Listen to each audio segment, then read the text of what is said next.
Continuing our model on shear and beams, what we're going to start looking at is what's called shear flow. So far we've looked at really, what the shear stress is going to occur across the face of a section, really transverse or sort of parallel to the load, so transverse to the length of the beam. And that was where our last series of videos looked at that. But there are times when we really care about, what the shear is longitudinal to the member, so going in this direction. And so what are those cases? So one I have drawn here. So if you've got a, say this is a timber member, and it's made up of 3 different sections, and we want to know, so we know from our derivation of shear that for a given stress block, if there's a normal stress and there's a shear stress, which is coming vertically, and so it's this vertical shear stress that we've been working with over the last few examples. Well, for this little block to be in equilibrium, if we take moments about the center, we see that, well, the bending, the normal stresses cancel out because they are equal and opposite, and they don't have any distance from the centroid. However, these little shear stresses, we'll call them, so let's just call these normal stresses sigma x, and let's call these vertical shear stresses tau xy, for it's on the x face and it's going in the y direction, and that'll be tau xy. Well, for this little tiny block, which say that we've taken this little block, we'll color it in red just to make it a little bit clearer of where it comes from. Say we've taken this little tiny block out of our beam here. Well, for it to be in equilibrium and it not to be spinning with this tau xy and this tau going up and down, currently that's wants to go there, it needs a shear stress perpendicular to that. Tau yx, tau yx, and tau xy equals tau yx. So we've already shown and we've already derived that to sort of prove this relationship. And really remember, all this is saying is that if you have a transverse shear, you have to have a longitudinal shear. So for this section here, if we have a transverse shear in our web and right at the web flange interface, well, we know we have a longitudinal shear, which goes along here. And so, I mean, if I draw it on the face where you can see a little better, we know that there's a longitudinal shear that is going right at this interface, as well as there's a longitudinal shear at every level, and that's one of the reasons why our shear stress is a maximum at the neutral axis. So just to have a look at that in a little bit more detail and a little bit of review, what we're going to look at, and it's really, this shear flow is really looking at this, it's a shear per unit length. So what we'll do is let's just look at this top flange here. And this will be a little bit of a review, but I think this is important to be able to get sort of shear flow in our mind. So if we just go free body diagram of the top flange,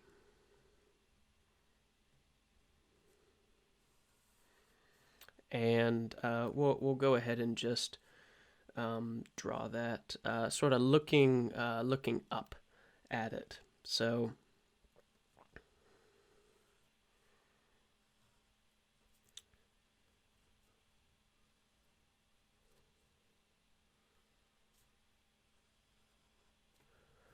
that's the top flange there. And so because we have a transverse load, we know this isn't bending. We know that our bending moment diagram looks like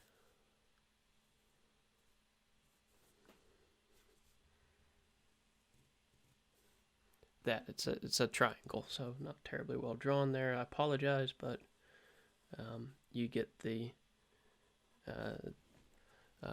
overall drift. So we know that for if we're to take a tiny little slice, some distance dx, so we'll go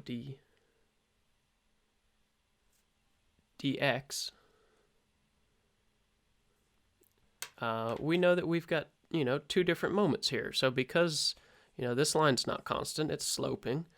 We know we've got a different moment on one side than we have on the other. So let's just draw the bending stress, and we'll draw it as a little volume block here, just kind of extending off.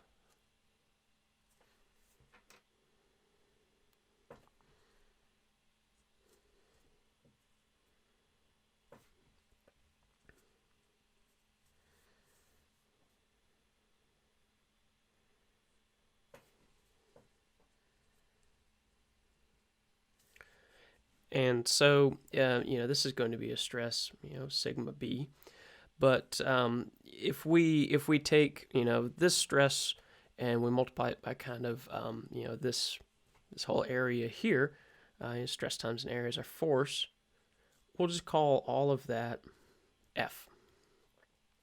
And on the other side, we have a slightly larger moment.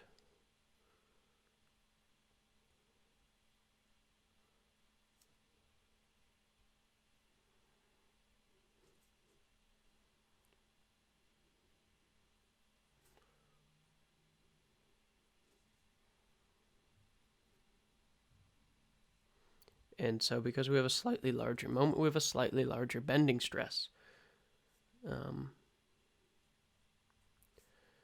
And that's just going to be sigma b plus, delta sigma b.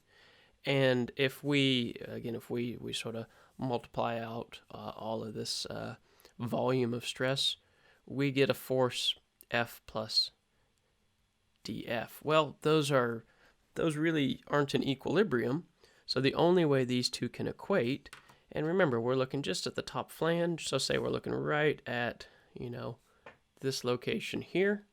In fact, we'll even just sort of, dash in right where the web comes in. Well, the only way that, our two bending stresses can equate themselves is if there's a shear stress which is developing longitudinally along the member, and that's our shear stress here. And we'll put some quick dimensions on here. So our length is dx, so it's just this dx here. This is the T flange, which is just same here, T flange. And again, thinking back to the last examples that we have, if we want to find the shear stress, well, really, here, that's equivalent to the A1 that we find. So for our shear stress equals, for shear stress equals VQ over IT, remember, Q just equals A1 Y1 over IT. So, all of this is looking familiar, and this is because we have gone over this before. So if we are to just sort of redraw this from the side so it's a little bit easier to see all of the pieces going on, I think the 3D drawing helps us get and understand physically what's going, but it's a little challenging for us to understand sort of all the stresses. So we'll just redraw from the side.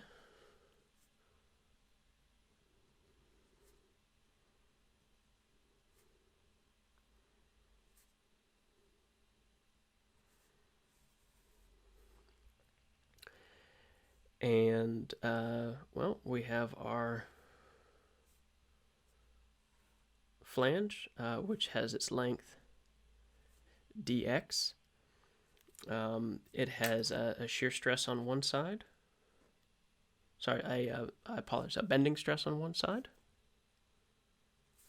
and a bending stress on the other, which is slightly larger because it has a slightly larger moment. So we'll just call that, sigma b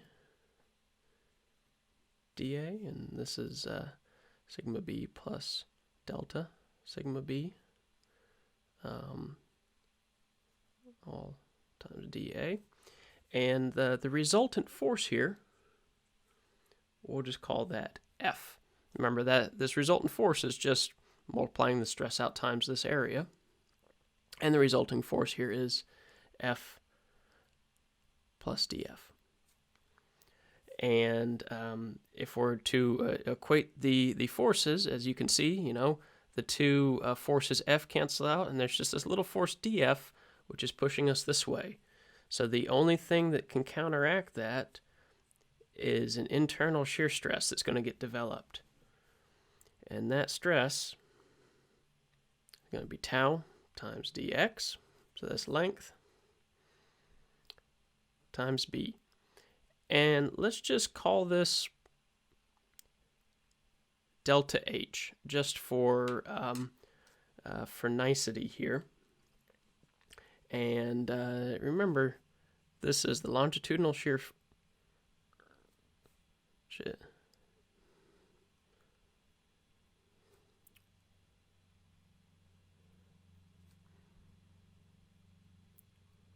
So this is the longitudinal shear force, which balances out the unequal normal stresses.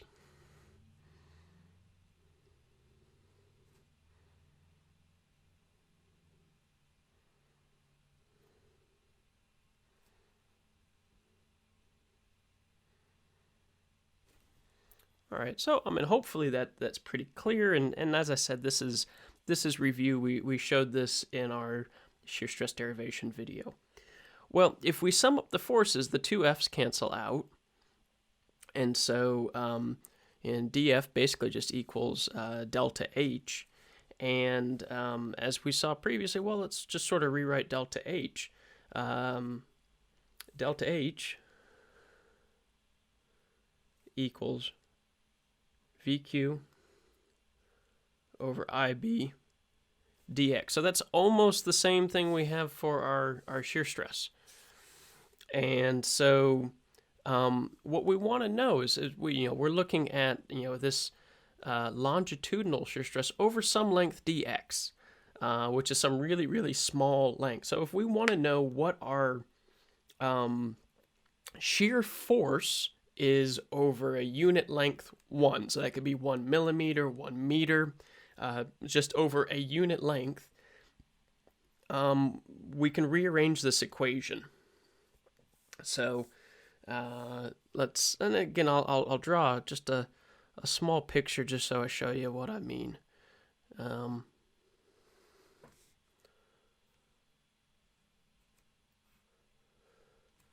So for a given width B and a given length of 1, and like I said, unit length, this could be 1 meter, 1 millimeter, 1 foot, 1 kilometer. It's just the only thing we have to watch out for is our units in our calculations. What we want to know is, if we've got a shear stress going this way, what's our shear stress over this length? So that's tau. And that's tau. What's our shear strength over this length? And we call that, let's rearrange this equation here to get us to there. So you have delta H times B. So, we're shear force. This is our shear stress. Shear force is multiplied by the width times an area over an area. So dx.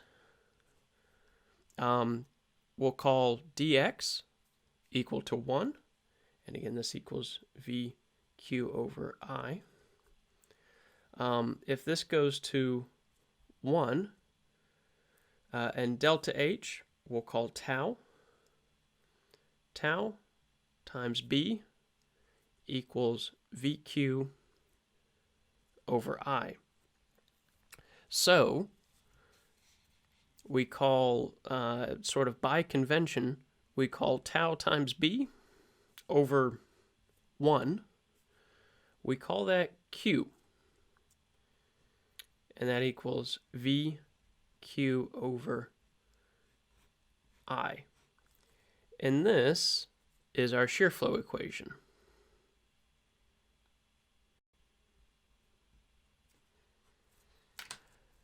And so what we're going to do two different examples to show this equation being used, hopefully clarify it. Again, the thing to really keep in mind is this image. Is we're looking at, what is our shear force over a unit length.